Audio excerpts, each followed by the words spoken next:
Bismillahirrahmanirrahim. Assalamualaikum warahmatullahi wabarakatuh. Waalaikumsalam. Waalaikumsalam warahmatullahi wabarakatuh. Gimana kabarnya? Semoga semua dalam kondisi yang baik dan sehat. Alhamdulillah baik, Bu. Iya. Bapak Ibu yang saya banggakan dan mudah-mudahan Allah Subhanahu wa taala muliakan. Mari kita panjatkan puji dan syukur kepada Allah Subhanahu wa taala. Pada hari ini kita bisa bertemu walaupun di dunia maya dalam rangka sedikit transformasi informasi ya mengenai sekolah penggerak di SMA N1 Sukabumi. Terima kasih sudah tepat waktu dan bisa hadir. Baik, yang akan saya sampaikan ibu-ibu sekalian mengenai kerangka kurikulum.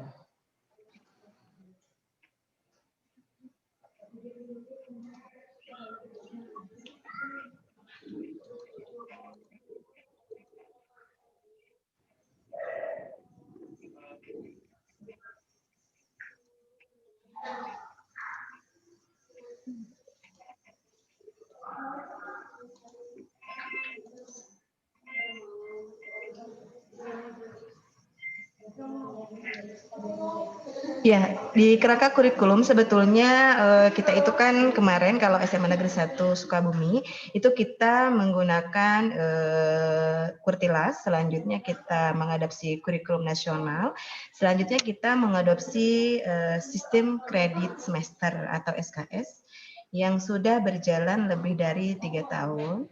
Dan Alhamdulillah Bapak Ibu sekalian, di tahun ini Bapak Rahmat Mulyana sebagai Kepala SMA Negeri 1 Kota Sukabumi, beliau lolos sebagai Kepala Sekolah Penggerak dan imbasnya adalah Bapak Ibu sekalian, termasuk saya di dalamnya, itu harus mengikuti juga diklat dalam jaringan untuk program sekolah penggerak. Nah, yang ingin saya sampaikan saat ini, kebetulan kita berbagi dengan seluruh peserta yang ikutan PSP di pusat, yakni mengenai kerangka kurikulum. Ya, ini beberapa yang akan saya sampaikan, ada pendahuluan, ada kerangka dasar kurikulum, ada profil pelajar Pancasila, struktur kurikulum, dan prinsip pembelajaran dan asesmen. Baik, kerangka kurikulum ya. Di sini ya, harapannya adalah peserta dapat menggunakan materi yang dipelajari untuk memahami dasar kurikulum sekolah penggerak. Ya, dasarnya apa? Jadi paham setelah mempelajari ini peran dan fungsi pemangku kepentingan dari tingkat pusat sampai dengan satuan pendidikan untuk menciptakan pembelajaran dan asesmen atau identifikasi yang berpusat pada murid. Nah, salah satu kurikulum yang berubah adalah di PSP ini yakni menciptakan pembelajaran itu berpusat pada murid. Yang awalnya mungkin berpusat pada guru ya. Walaupun memang di dalamnya sudah beberapa model gitu ya. Itu pada intinya. Nah, selanjutnya mengenai profil pelajar Pancasila ya. Bisa memahami apa yang dimaksud dengan profil pelajar Pancasila ya, nanti disampaikan oleh narsum yang lain. Selanjutnya lagi mengetahui dimensi-dimensi tentang profil pelajar Pancasila, dan selanjutnya bisa menjelaskan kegunaan profil pelajar Pancasila. Nah, selanjutnya di kerangka kurikulum ini ada struktur kurikulum ya, dan ini tentunya berbeda. Bahkan ada 3 sistem kurikulum yang ditawarkan, yakni sistem blok atau yang kedua sistem mandiri sendiri, berdiri sendiri setiap mapel. Ada lagi yang terintegrasi, dan ini juga nanti akan narasumber yang lain yang menyampaikan. Selanjutnya prinsip pembelajaran di sini ya, bisa menyampaikan mengenai prinsip pembelajaran. Ya. Apa saja yang termasuk di prinsip pembelajaran, apa saja mengenai asesmen, dan tentunya keterkaitan tentang pembelajaran dan asesmen. Dan kalau BK mungkin nanti ketemu dengan saya untuk rekan BK itu asesmen dan tentang layanan ya. Kalau di sini kan pembelajaran, kalau di sana pelayanan atau layanan bimbingan dan konseling.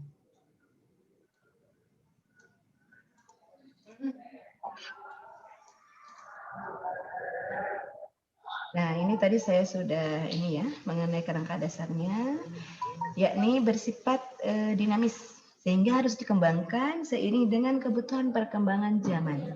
Ya, sebetulnya bukan sesuatu hal yang baru karena proses pembelajaran pasti selalu dinamis dan berubah gitu sesuai dengan masanya dan akan menyesuaikan dengan zaman yang ada. Nah, salah satu prinsip pembelajaran dengan kurikulum sekolah penggerak yaitu adanya pembagian kewenangan antara pemerintah pusat dan satuan pendidikan secara jelas dan terperinci.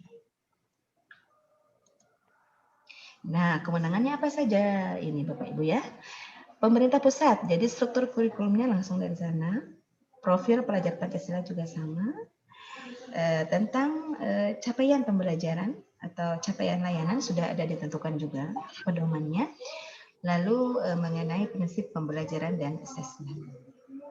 Nah, setiap satuan pendidikan memiliki kewenangan untuk menyusun atau menentukan visi misi dan tujuan kebijakan sekolah terkait kurikulum, pembelajaran, dan asesmen tentunya yang mengadop atau tidak merugikan satu sama lain yang ada di instansi pendidikan tersebut, baik jam pelajarannya dan lain sebagainya.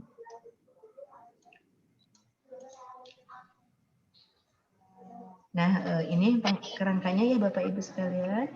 Kerangka kurikulum ditetapkan oleh pemerintah pusat dengan mengacu pada tujuan pendidikan nasional dan SNP, itu Standar Nasional Pendidikan. Ini tujuan pendidikan nasional, ya. Terus ada profil pelajar Pancasila, lalu ada standar kompetensi lulusan. Ya, ini bagi SMA ya. Ini dari sananya masih tertulis Pak Ud.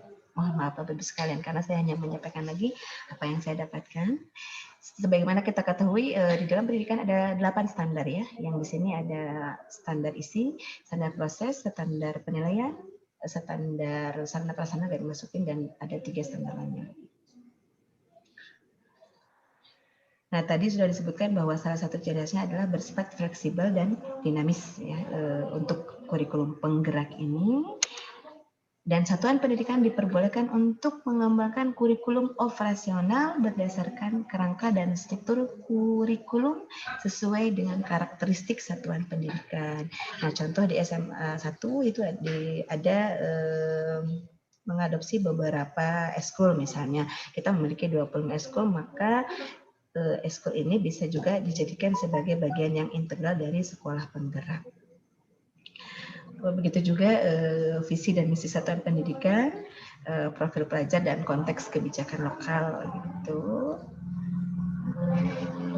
Selanjutnya, ketika kurikulum operasional di satuan pendidikan sudah disepakati dan disetujui, lalu diturunkan kepada perangkat pembelajaran atau kalau di Bapasin ada perangkat pelayanan. Baik, Bapak Ibu sekalian, itu mungkin yang saya sampaikan. Terima kasih atas waktunya. Mohon maaf apabila ada yang tidak dipahami. Mari kita sama-sama untuk mendalami dengan melanjutkan membaca yang ada di modul diklat PSP ini. Wassalamualaikum warahmatullahi wabarakatuh. Waalaikumsalam warahmatullahi wabarakatuh. Baik, Bapak Ibu sekalian, mungkin ada yang ingin ditanyakan?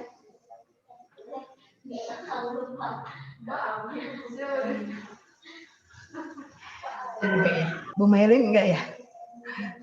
Bu Eka? Baik, kalau memang tidak ada yang ditanyakan, kita sebelum menutup tepuk klopnya deh terlebih dahulu. Baik, salam sehat dan salam sejahtera untuk kita semua. Wabillahi taufiq wal hidayah. Wassalamualaikum warahmatullahi wabarakatuh. Waalaikumsalam warahmatullahi wabarakatuh. Stop kan?